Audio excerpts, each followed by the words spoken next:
USS Gerald R. Ford and 500-pound bombs by F-18 enter the Mediterranean Sea towards the Middle East. Amid Iran tension, the carrier strike group maintains a high state of readiness as it enters the operational theater.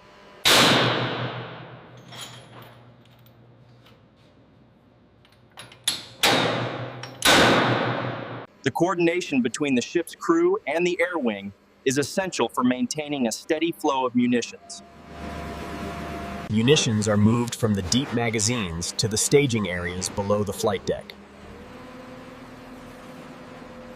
Teamwork is required to navigate the heavy loads through the ship's complex layout. Constant communication ensures that every department is aligned with the day's flight operations. And other inert ordnance onto FA-18E Super Hornets on the ship's flight deck during flight operations. Ford is underway in the Atlantic Ocean conducting integrated air wing operations. The move involves precision and timing to avoid disrupting the launch schedule. Surveillance and logistics work in tandem to protect the strike group's interests. Ordnance is staged in specific zones to maximize efficiency during high-tempo operations. The aircraft carrier USS Gerald R. Ford, its embarked air wing, and elements of its carrier strike group are now in the Western Mediterranean. The logistics of moving thousands of tons of supplies is a 24-hour operation. The Ford and the USS Mahan, one of its Arleigh Burke-class guided missile destroyer escorts, transited the Strait of Gibraltar. Had its transited the strait around 1 p.m. local time 10 K, eyewitnesses told.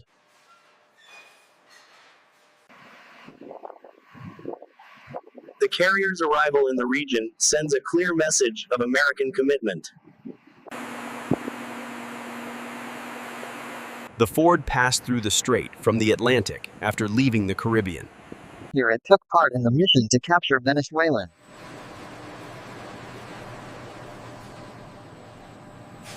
assets. This marks the Ford's return to the Mediterranean since leaving its home port of Norfolk. Ford's deployment was extended for time to join a growing list of U.S. military assets in Middle East.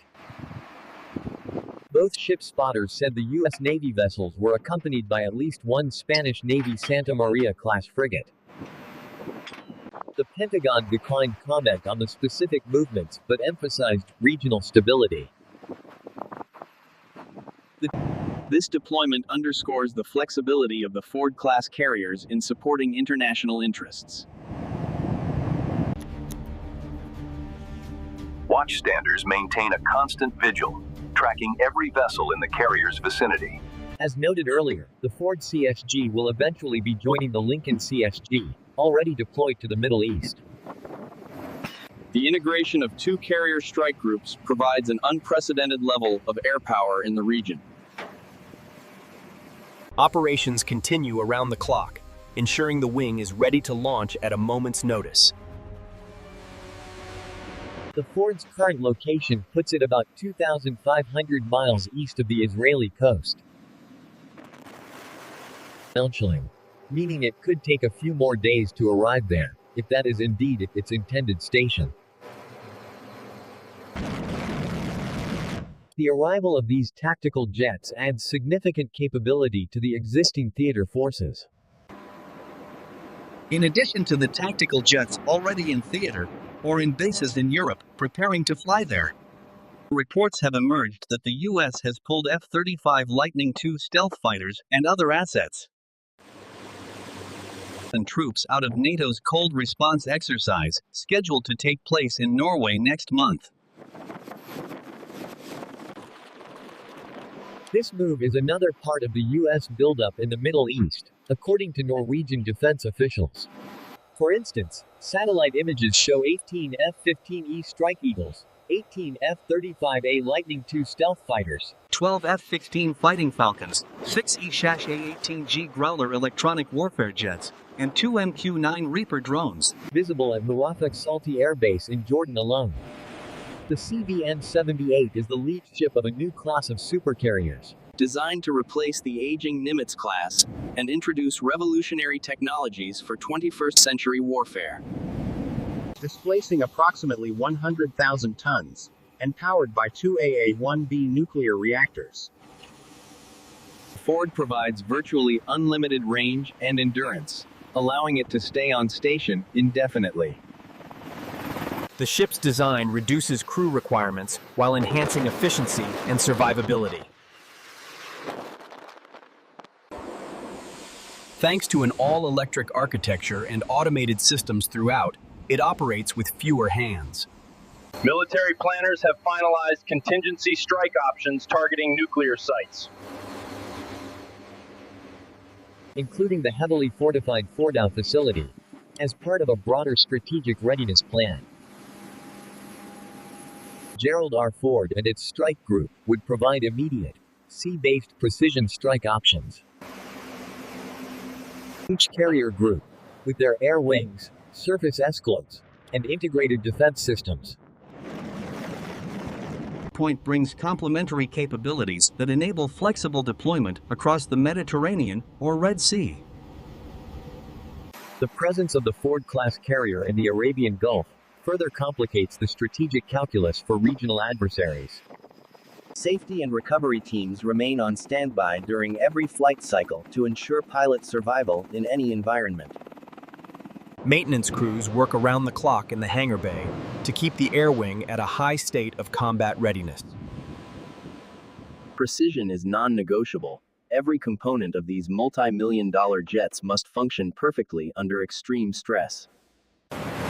As the tensions in the Middle East persist, the carrier's movement continues to be a focal point for international observers. The speed and frequency of launches on the Ford class are significantly higher than its predecessors. The cruisers and destroyers provide a multi-layered defense shield, protecting the carrier from air, surface, and subsurface threats. Before every launch, mission parameters are meticulously reviewed to ensure operational success and safety. Advanced sensor suites allow the strike group to see and identify potential contacts hundreds of miles away.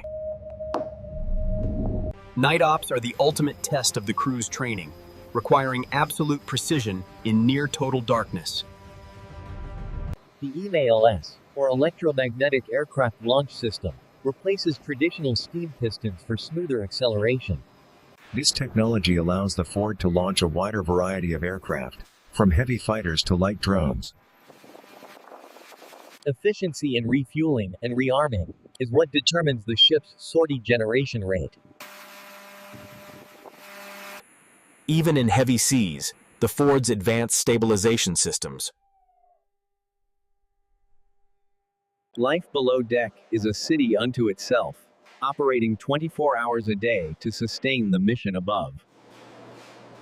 The Ford's radar can track both high-altitude missiles and low-flying threats simultaneously with high precision. Helicopters provide critical anti-submarine warfare and logistics support to the entire strike group. The Growlers provide the electronic shield that blinds enemy air defenses before the strike force arrives. Advanced weapon elevators use linear motors, moving ordnance faster and more safely than older cable systems. Maintenance doesn't stop when the sun goes down. The engine shop ensures every turbine is at peak performance. The Advanced Arresting Gear, or AAG, allows for the recovery of a broader range of aircraft weights. The LSOs are the pilot's eyes on the deck, providing constant corrections to ensure a safe trap. Moving from the physical Ouija board to digital systems has streamlined aircraft movement and safety. The air wing's reach extends hundreds of miles, projecting power far beyond the horizon.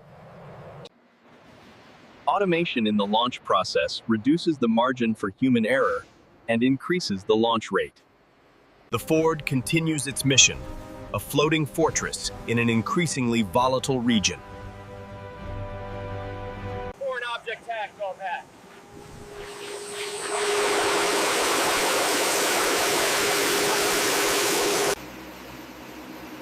The COD provides the vital link between the ship and the shore for personnel and parts. The bond between the pilot and their ground crew is built on total trust.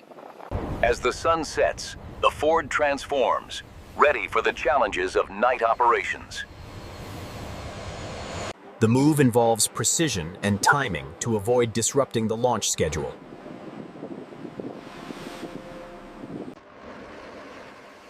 With its massive deck space, the Ford can manage more aircraft movements than any other carrier. The human element remains central to the high-tech operations of the 21st century Navy. The AAG system provides a smoother deceleration, reducing wear and tear on the airframe. The Ford provides virtually unlimited range and endurance, thanks to its nuclear propulsion. Every piece of ordnance is double-checked for safety and functionality before it leaves the magazine. The ship's design reduces crew requirements while enhancing efficiency and survivability. Each fighter jet is a lethal platform, capable of carrying a wide array of precision-guided munitions. Thanks to an all-electric architecture and automated systems throughout, logistics are more streamlined. The automated systems on the Ford allow for faster replenishment of the ship's magazines. The coordination between the flight deck and the catapult room is a well-oiled machine. Modern navigation systems provide the bridge team with unprecedented situational awareness. Vertical replenishment allows the ship to receive supplies without coming to a stop.